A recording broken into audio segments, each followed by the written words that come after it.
আসসালামু আলাইকুম রহমতুল্লাহ বরকাতুহু আলহামদুলিল্লাহ ওয়াসসালাতু ওয়াসসালামু আলা রাসূলিল্লাহি ওয়া বা'দ।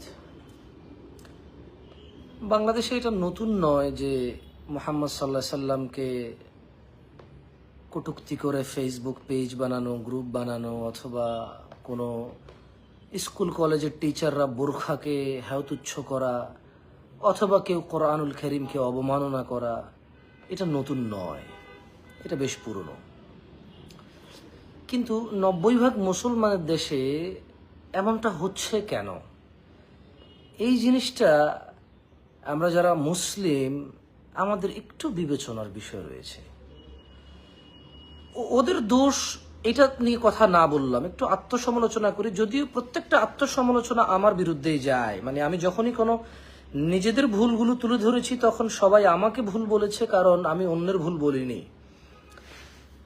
এখন বাংলাদেশের কনটেক্সটে কি রাজনীতিক দাঙ্গা ফাসাদ, নাকি বহির্বিশ্বের পলিটিক্স বাংলাদেশকে অস্থিতিশীল করার, জঙ্গি জিএমবি রাষ্ট্র হিসেবে প্রমাণ করার, দাঙ্গা ফাসাদ করে, রিজন হোয়াট এভার, রিজন যেটাই হোক, কিন্তু ওরা অবমাননা কোরআনকেই করে, ওরা বোরখাকেই হেয়তুচ্ছ করে, ওরা পর্দার বিধানকেই হেয়তুচ্ছ করে, ওরা কিন্তু আর কোনো বিষয় করে না। এখন দেখেন, আমি ফেসবুকে কিছু বলবো, আপনি ফেসবুকে কিছু লিখবেন, এটা দিয়ে যদি কাজ হইতো তাইলে মাওলানা মামুনুল হক সাহেবের মতো ব্যক্তি যারা ওপেনে কথা বলে, যাদের কথা বাংলাদেশের ন্যাশনাল টেলিভিশন চ্যানেলগুলো কভার করে, আপনি দেখেন চরমোনার পীর সাহেব যিনি রাজনীতিকভাবেই খুব অ্যাক্টিভ, আপনি দেখেন এদেশের জামাতে ইসলামের মতো এত বড় একটা দল যারা বলেন যে তারা দিন কায়েম করার জন্য রাজনীতি করেন।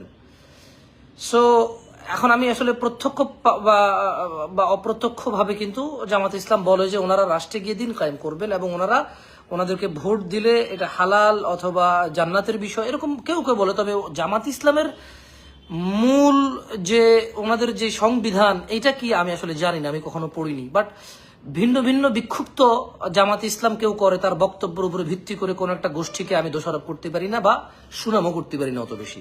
সবগুলো বিষয় বাদ দিলাম। কিন্তু আপনাকে বুঝতে হবে, জামাতে ইসলামের মতো একটা দল রাজনীতিতে এত অ্যাক্টিভ থাকার পরে, ইসলামের নামে চরমোনাই পীর সাহেব রাজনীতিতে এত অ্যাক্টিভ থাকার পরেও, তারপর হচ্ছে ওদিকে হেফাজতে ইসলাম রাজনীতিতে এত অ্যাক্টিভ থাকার পরেও, বাংলাদেশে স্কুল টিচাররা, কলেজের টিচাররা স্পর্ধা করে বোরখা বা হিজাবকে বা পর্দাকে ছোট করার। কেমন?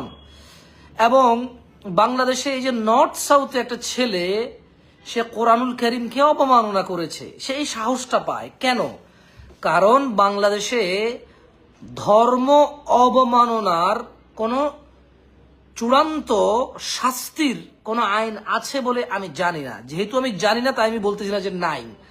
যদি কেউ উকিল থাকেন এখানে, যারা বাংলাদেশের আইন কানুন সম্পর্কে জানেন, একটু আমাকে বলবেন যে কেউ যদি কোরআন অবমাননা করে বা মুসলিমদের হৃদয়ের স্পন্দন কোরআন ও সুন্নাহ মুহাম্মদ সাল্লাল্লাহু আলাইহি সাল্লামকে ব্যঙ্গ করে, অথবা মুসলিমদের বিধান যেটা মুসলিমরা বিলিভ করে যে পর্দা ফরজ, কেউ যদি না করে তার ব্যক্তিগত বিষয়, কিন্তু অবমাননা করতে পারবে না, হেয়তুচ্ছ করতে পারবে না। এই বিষয়ে 90% মুসলমানের দেশে, আমি জানি না কত ভাগ মুসলমান, বাট আমাদের দেশে আমরা সবাই বলি 90% মুসলমান। অ্যাকচুয়াল কোরআন ও হাদিস যাদেরকে মুসলিম বলে, ওই মুসলিম কত পার্সেন্ট এটা আসলে ক্যালকুলেশন কারো নাই। বাট আলহামদুলিল্লাহ, যেহেতু বহুল প্রচলিত কথা, আমি সেটার সাথেই বলছি। আমার কাছে এক্স্যাক্টলি পরিসংখ্যান নাই, যেহেতু সবাই বলে 90%, আমি সবার সাথেই বলছি। আমার এটা ভুল হতে পারে, যেহেতু আমার কোনো তাহকিক নেই আসলে কত ভাগ মুসলমান বাংলাদেশে আছে এক্স্যাক্টলি। তবে আমরা বাংলাদেশে মুসলিম যদি পরিসংখ্যান করে, তাহলে অন্যান্য ধর্মীয় লোক খুবই খুবই সামান্য, খুবই সামান্য। কেমন? আমরাই ব্যাপক আলহামদুলিল্লাহ। তারপরেও তাহলে কেউ যদি কোরআনকে আঘাত করে, এই দেশের 80-90% মানুষের হৃদয়ে আঘাত লাগবে। কেউ যদি পর্দাকে আঘাত করে, এই দেশের 80-90% মানুষের মনে আঘাত লাগবে।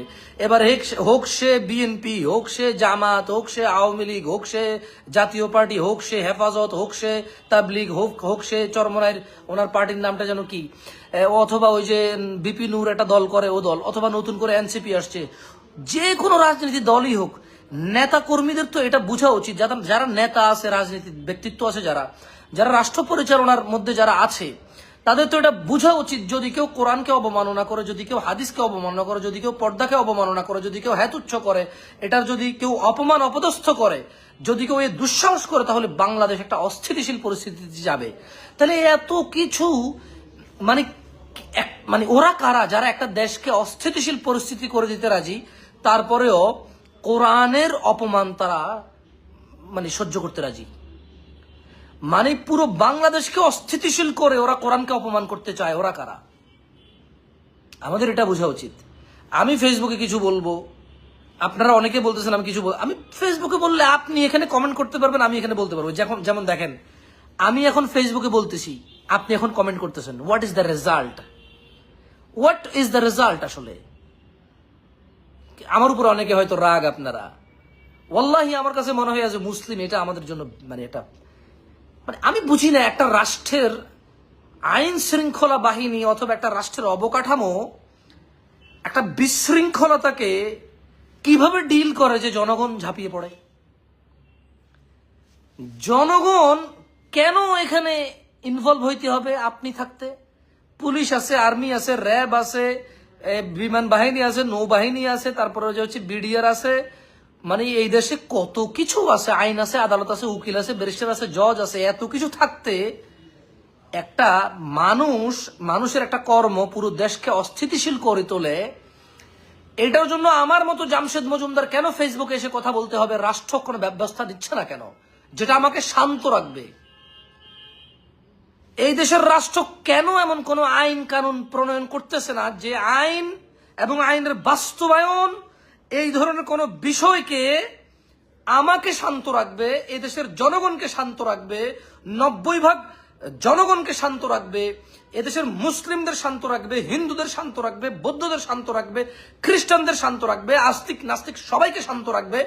সবাই এতটুকু বুঝবে যে আমার এখানে বলার কিছু নাই, রাষ্ট্রের ব্যবস্থা নিবে। কেন এটা করতেছে না কেউ? This is my question.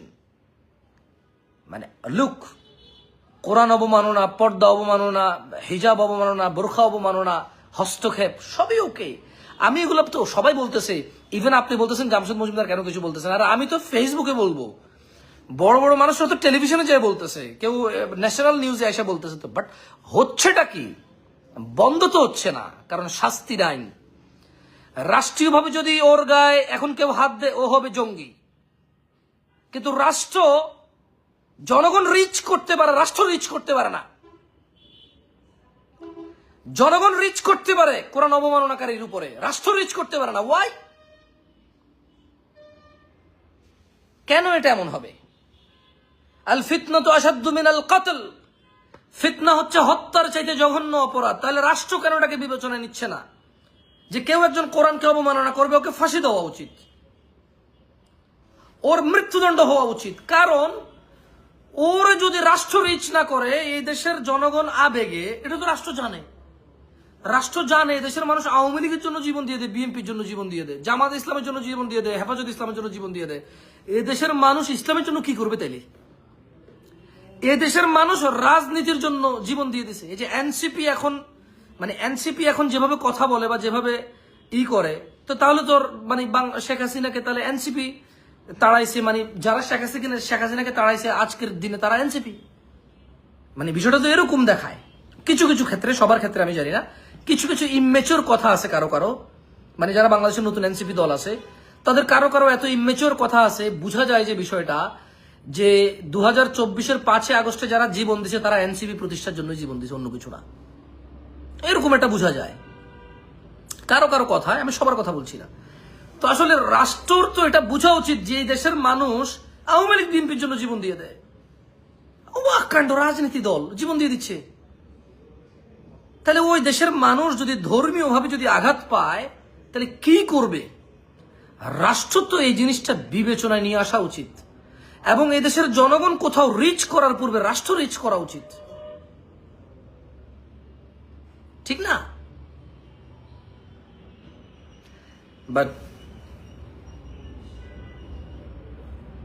আমি বলতে চাচ্ছি যে কোরআনুল কারীম অবমাননাকারীর শাস্তির বিধান কি বাংলাদেশের আইনে? এটা কি যথেষ্ট? মানে কি আছে আমি জানি না। যদি থেকে থাকে 90% মুসলমানদের মনে আঘাত করার পর, ধর্মীয় দাঙ্গা হাঙ্গামার একটা পরিস্থিতি তৈরি হওয়ার পর, রাষ্ট্রকে জঙ্গিবাদের মতো জায়গায় পৌঁছে দেওয়ার একটা পরিস্থিতি তৈরি করার পর যে শাস্তি আছে, এটা কি ইনাফ? নাকি আদৌ কোনো শাস্তির বিধানই নাই? এই জিনিসটা একটু নিয়ে কাজ করা উচিত আমাদের আসলে এভাবে। আমি রাষ্ট্রকে অনুরোধ করব, আপনারা কেন রিচ করেন না? জনগণ রিচ করার পূর্বে আমাকে কেন ফেসবুকে এসে বিচার চাইতে হবে? ওয়াই? তাহলে আপনি কি করতেছেন? তাইলে আমি সাধারণ একজন জনগণ, খেটে খাওয়া মানুষ, কারো বাবা অথবা স্টুডেন্ট, আমি পড়াশোনা আছে আমার, অথবা আমি কর্মজীবী, চাকরি বাকরি করি বা ব্যবসা বাণিজ্য করি, আমাকে কেন এটার জন্য এসে বিচার চাইতে হবে? ওয়াই? আপনারা কি করবেন তাইলে? আপনাদের উচিত রাষ্ট্র যাতে ফিউচারে এই ধরনের কোনো পরিস্থিতির শিকার না হয়, একটা যথাযথ ইনসাফপূর্ণ একটা আইন প্রণয়ন করা, এবং এই ধরনের ক্ষেত্রে যেখানে রাষ্ট্রীয় দাঙ্গা হাঙ্গামার একটা পরিস্থিতি তৈরি হয়, রাষ্ট্রের জঙ্গিবাদের একটা পরিস্থিতি তৈরি হয়, এই ধরনের অপরাধকে যে উৎপত্তি স্থল, ওটাকে প্রতিহত করা উচিত সর্বোচ্চ এবং সর্বদ্রুত গতিতে। এটা আমি অনুরোধ করবো রাষ্ট্রকে। আদারওয়াইজ আমি ফেসবুকে বলবো, কেউ নিউজ চ্যানেলে যা বলবে, কেউ রাস্তায় বলবে, কেউ মসজিদে বলবে, শুধু বিশৃঙ্খল হবে, হাজার হাজার মানুষের সময় নষ্ট হবে। রাষ্ট্রের এতে কি লাভ? আমি বুঝি না, যখন যে সরকার থাকে তার কি বেনিফিট বাংলাদেশের মানুষকে আজে বাজে কাজে ব্যস্ত রেখে? হ্যাঁ, একটা জানে কোরআন নিয়ে কথা বললে আমরা সহ্য করবো না, তাহলে কেন আমাদেরকে এরকম একটা কষ্টের মধ্যে ফেলবে? কেন? মানুষ অন্ন, বস্ত্র, চিকিৎসার বেসিকও তো অনেকের নাই। অন্ন, বস্ত্র, চিকিৎসার বেসিক পর্যন্ত অনেক মানুষের নাই, সেখানে মানুষকে এরকম কাজে ব্যস্ত করবে কেন? কেন মানুষকে এরকম অযথা কাজে ব্যস্ত করবে? রাষ্ট্র এর জিম্মেদার। ওয়াল্লাহি, বাংলাদেশে যত অবমাননা হয়, ধর্ম অবমাননা, এগুলোর জন্য রাষ্ট্র জিম্মেদার সামহাউ। কারণ রাষ্ট্র কোনো নজিরবিহীন শাস্তির আজ পর্যন্ত কোনো বিধান মানুষকে প্রমাণ পেশ করতে পারে নাই যে আমি রাষ্ট্র। এই দেশে যদি কেউ জঙ্গিবাদের উৎপত্তি করতে চায়, এ দেশে যদি কেউ কোন ধর্মীয় অনুভূতিতে আঘাত করতে চায়, এ দেশকে যদি কেউ অস্থিতিশীল পরিস্থিতি করতে চায়, আমি এটার যথাযথ ব্যবস্থা যত দ্রুত নিব। আমি রাষ্ট্র কোনো প্রমাণ দিতে পারে নাই আজ পর্যন্ত। পারছে? পারে নাই। রাষ্ট্রের উচিত এই জিম্মেদারি নেওয়া। এই ছেলে অবমাননা করছে, এটা জিম্মেদার রাষ্ট্র নেওয়া উচিত। আর এই মানুষ যারা জনগণ, তারা হস্তক্ষেপ করতেছে, রাষ্ট্রের এখানে একটু বিবেচনা আসা উচিত যে আমার দেশের জনগণ রিচ করতে পারে, আমার আইন শৃঙ্খলা বাহিনী কি দিয়ে আমি কেন রিচ করতে পারতেছি না, এবং আমি কেন এর একটা ইনসাফপূর্ণ বিচার করতে পারতেছি না যে আমার জনগণ আস্থা রাখতেছে এই বিচারে। যেটা আপনি কোরআন সুন্নাহ যদি আপনি পরোয়া না করেন, যদি আপনি কোরআন সুন্নাহকে পরোয়া না করেন, তাহলে আপনার তো এই দেশের জনগণকে পরোয়া করা উচিত। আপনি তো ধরেন আপনি কোরআন সুন্নাহর ধার ধারেন না, ঠিক আছে, গণতন্ত্র, আপনার জনগণ যা বলে তা, তো আপনি ভোট নেন।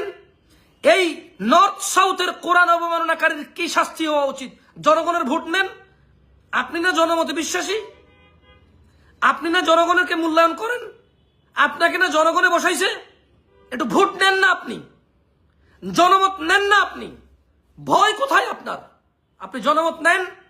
আপনার জনগণের সরকার, আপনাকে জনগণ নির্বাচন করেছে, আপনাকে জনগণ এখানে বসাইছে, তো একটু জনমত নেন না।